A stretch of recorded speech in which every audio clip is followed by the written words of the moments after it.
One. So, let's talk about later, the word later.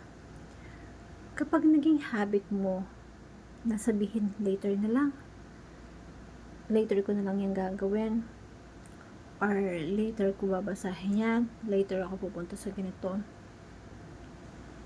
Yung later, yung word na later, ang daming oras na nasasayang, na dapat natapos mo, na dapat yung mga gagawin mo. Yung word na later,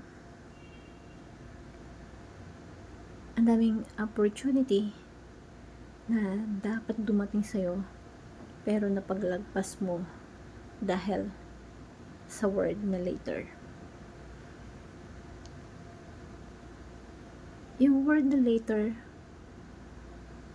kapag lagi in-apply mo siya sa buhay mo, hindi mo namamalayan, time goes by. Because mahilig kang mag-later na pag-iiwanan ka. So, ano yung lesson? Huwag natin gawing habit na magsabi ng later or later na lang yung gagawin ko to, later ko na lang babasahin to, later. Kasi natatambakan ka ng dapat mong mga trabaho, ng mga dapat mong gagawin. So, nagkakaroon na ng clouded yung mind mo dahil sobrang tambak ng mga dapat mong gawin because of the word later. Let us be punctual sa lahat ng bagay na ginagawa natin. Kung kaya mong gawin ngayon, gawin mo na. Kasi mas marami kang time na masasave kapag ka ginawa mo na yung dapat mong gawin kesa later.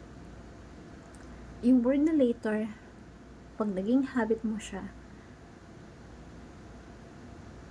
nagiging nakaka-low moral siya. Why? Kasi dumarating sa point, dahil kaka-later mo, nawawala na yung moral mo sa sarili mo na kayang maging able tapusin yung cycle of action sa buhay mo. At nawawala din yung trust ng mga tao sa paligid mo because of the word later. Kaya wag mong hahayaan na maging habit mo ang later na lang, later ako magbabasa, later ko gagawin to, later ako maghuhugas ng pinggan, later ko tatapusin yung video. Kung kaya mong tapusin ngayon, gawin mo na. Kasi mas marami kang pa pang pwedeng gawin kapag ka ginawa mo na right now kung ano mga dapat mong gawin kesa later. Huwag mo hayaan mapag-iwanan ka ng panahon.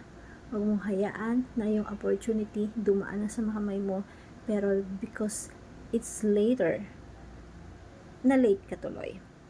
Yung time na late, hindi mo na mababalik yun. Kaya ang importante, agapan mo yung mga bagay-bagay. Kasi nasa huli yung pagsisisi kapag hindi mo ginawa yung mga bagay na dapat mong gawin ngayon. Kaya, don't focus on the word later. Huwag mong i-apply. Huwag mong gawing habit yan sa buhay mo kasi hindi makakatulong. Hope this simple motivational talk, you'll learn something. Thank you everyone and God bless.